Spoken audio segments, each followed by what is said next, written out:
Hi friends, எல்லாருக்கும் வணக்கம். Welcome back to my channel.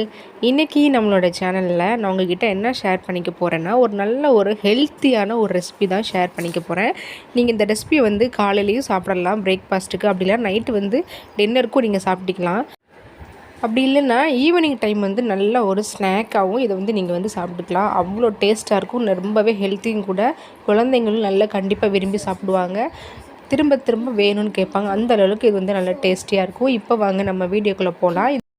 அதுக்கு முன்னாடி நம்மளோட சேனலில் நீங்கள் இதான் ஃபஸ்ட் டைம் பார்க்குறீங்கன்னா மறக்காமல் வந்து சப்ஸ்கிரைப்னு ஒரு பட்டன் இருக்கும், அதை கிளிக் பண்ணிவிட்டு பக்கத்தில் ஒரு பெல் பட்டன் இருக்கும், அதே கிளிக் பண்ணிடுங்க.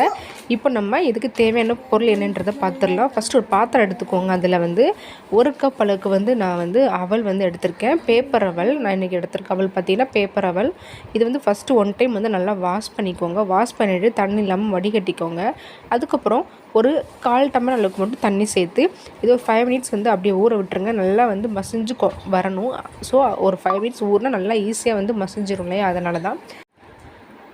இப்போ வந்து ஒரு 5 மினிட்ஸ் ஊறினதுக்கப்புறம் நம்ம வந்து பார்க்கலாம். இப்போது அவல் பார்த்திங்கன்னா நல்லா சாஃப்டாக வந்து நல்லா ஊறி வந்திருக்கு. இது இந்த ஒரு கரண்டி வச்சு இந்த மாதிரி நல்லா மிக்ஸ் பண்ணிக்கோங்க. அப்போ தான் வந்து கெட்டி இல்லாமல் இருக்கும், அதனால தான். இப்போ நம்ம இதில் தேவையான பொருளை வந்து சேர்த்துடலாம். ஃபஸ்ட் நான் வந்து ஒரு அரை வெங்காயம் வந்து கட் பண்ணி வச்சுருக்கேன். பெரிய வெங்காயத்தை சின்னதாக வந்து கட் பண்ணி வச்சுருக்கேன். நம்ம அதை வந்து சேர்த்துடலாம். இது கூடவே இஞ்சி சின்னதாக கட் பண்ணி வச்சுருக்கேன், நீங்கள் துருவி கூட சேர்த்துக்கலாம். அப்புறம் தக்காளி, அதையும் ரொம்ப சின்னதாக கட் பண்ணி வச்சுருக்கேன். அப்புறம் கொத்தமல்லி தலையும் கருவேப்பிலையும் சின்ன பீஸாக வந்து கட் பண்ணி வச்சுருக்கேன். அப்புறம் தேங்காய் பார்த்திங்கன்னா ஒரு 1/4 கப் அளவுக்கு வந்து நான் துருவி எடுத்துக்கோங்க. சீவக்கூடாது, துருவணும், அப்போ தான் வந்து நல்லாயிருக்கும்.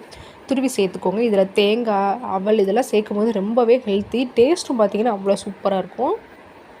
இது கூடவே 2 டீஸ்பூனுக்கு வந்து அரிசி மாவு வந்து சேர்த்துக்கலாம். அரிசி மாவு சேர்க்கும் போது நல்லா கிறிஸ்பியாக வரும், அதனால தான். இப்போ கோட்டிங்க்காக வந்து ஒரு 3 டீஸ்பூன் அளவுக்கு வந்து கடலை மாவு வந்து சேர்த்துக்கிறேன்.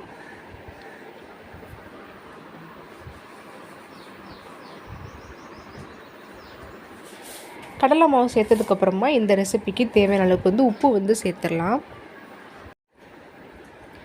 இப்போது உப்பு வந்து கொஞ்சமாக சேர்த்துக்கோங்க. நம்ம கடைசியில் வந்து தேவைன்னா கூட ஆட் பண்ணிக்கலாம். அதிகமாக சேர்த்துட்டோம் அப்படின்னா கஷ்டம். இப்போ இது கூடவே பார்த்திங்கன்னா சோடா உப்பு ஒரு 1/4 டீஸ்பூன் அளவுக்கு வந்து சேர்த்துக்கலாம். சோடா உப்பு வேண்டாம்னா நீங்கள் வந்து அவாய்ட் பண்ணிக்கலாம். இது கூடவே ஒரு 1/4 டீஸ்பூன் அளவுக்கு வந்து ஜீரகம் வந்து நம்ம சேர்த்துக்கலாம்.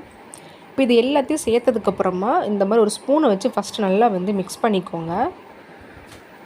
உப்பு நம்ம சேர்த்துருக்க உப்பு, சோடா உப்பு எல்லாம் சேர்ந்து நல்லா மிங்கிள் ஆகிற மாதிரி நல்லா கலந்துக்கோங்க.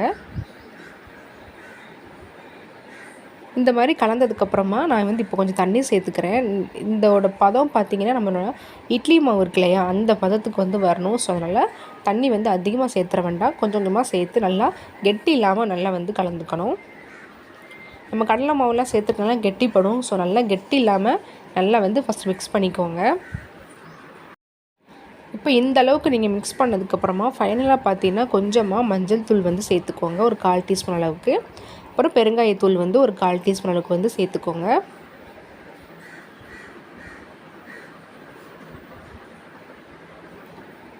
இப்போ இதெல்லாம் சேர்த்ததுக்கப்புறம் மறுபடியும் நல்லா கலந்து விட்டுட்டு இன்னும் கொஞ்சம் தண்ணி சேர்த்து நல்லா இட்லி மாவு பதத்துக்கு வந்து நல்லா கலந்துக்கோங்க.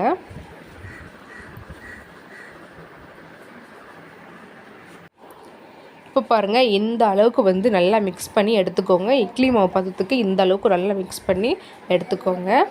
இப்போ வந்து நான் தோசைக்கல்லை வந்து ஆல்ரெடி சூடு பண்ணிட்டேன். இப்போ நம்ம தோசைக்கல்லை வந்து ஊற்றி வந்து எடுத்துடலாம்.